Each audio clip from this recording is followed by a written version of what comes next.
Well, we all know how well this will turn out, right, Disney? Hello, this is Mara Jade, and I'm back with another video, and I'm not going to go too much into this article because I believe the title alone is pretty damn self-explanatory. Warner Brothers excludes Black Liet Kynes, played by Sharon Duncan Brewster, from Chinese Dune poster. Imagine my shock. But, at any rate, let's go into this a little bit and look at the differences in the posters, and I will give my take on the situation. So without further ado, here it is. Warner Brothers debuted a promotional poster for the recently released Dune film from director Denis Villeneuve that excludes black actress Sharon Duncan Brewster, who plays a race-swapped Dr. Liet Kynes in the film. Race and gender-swapped, I might add, because Dr. Liet Kynes is a white male. Heaven fucking forbid. But at any rate, let's go look at the posters. So here it is. Okay, here's the one that was released here. Primarily the main characters, at least for the part one, with the exception of Zendaya, of all fucking actresses, to play Shani. But at any rate, she's barely in the film, according to people who have seen it, but yet she plays a prominent part on the poster. And down below is Dr. Liet Kynes, the race and gender swapped for this version, Dune 2021. So she's on the poster for the West. Alright, so here it is. That's the West poster.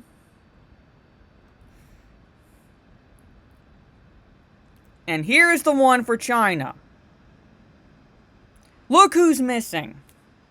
Look who is missing from the China poster. This is basically John Boyega 2.0 situation that Disney faced when they released the posters for the West and for China. When those leaked and we saw, hey, one of the main characters is not on the poster. Now, granted, Dr. Liet Kynes is probably around the tertiary level of characters. You know, plays a big part, has connections to other characters, but for the most part, I would not place him, at least in the primary and secondary realms of characterization. But, however, like I said, plays an important part in the book as well as in the film, relatively.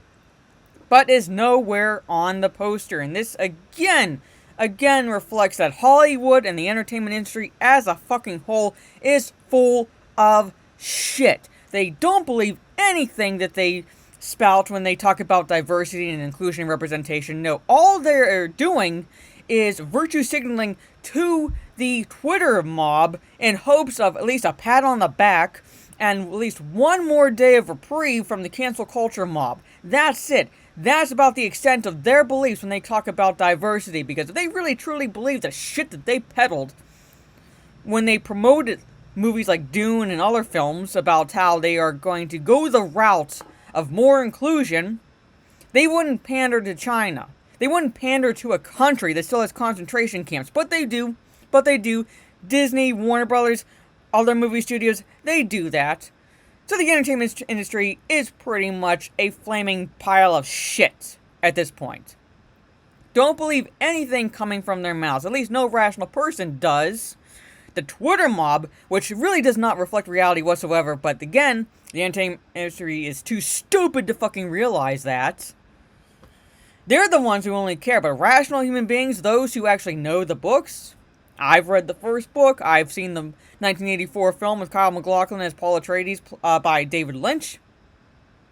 I've seen that. I know the premise. And I'm perfectly fucking fine with it.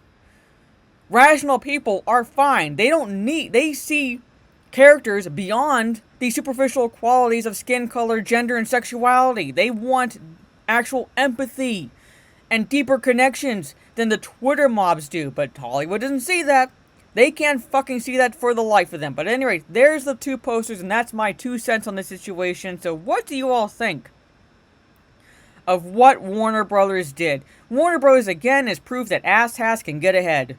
Pretty fucking much. So what do you think? Do you agree with me? Do you disagree with me? Did you see Dune? Did you not see Dune? I have not yet seen Dune, but like I said, I know the plots. I've read the book. I've seen the 1984 film, so I pretty much know, with the exception of maybe some things that were altered, what to expect. I won't be necessarily surprised. And I'm also waiting for my brother, who is a bigger Dune fan than I am, to tell me what he thinks. Now, I know, for the most part, it's receiving rave reviews. It's getting positive reviews from people who, at least I for the most part, respect. However, I do also know that they don't have the understanding of the world building established within the Dune series. They're only looking at it from a movie perspective, and while I'm not saying that as a negative, I'm saying, well, do they respect the source material or do they bastardize it? Like, how much is either or, pretty much. That's where I'm standing. That's why I'm waiting for my brother to tell me, when he sees it, what he thinks of it. But at any rate, let me know what you think of it. Did you like it? Did you not like it? Are you in the middle? Are you waiting for part 2, which was officially announced? Let me know all that fun stuff down in the comments below. If you like this video, leave a thumbs up. Share on social media if you will. You can catch me tonight on Twitch. Jade_Fire is my Twitch handle. I will be playing Splitgate tonight with at least one other person and maybe a couple others, depending on if they are available. So tune in for that, 8 p.m. Eastern. You can also find me again on Twitch, 8 p.m. Eastern, Thursday, for Resident Evil 7. So that's my schedule so far. Look for any other videos I drop. This is Mara Jade. Catch you on the dark side, and why am I not fucking surprised?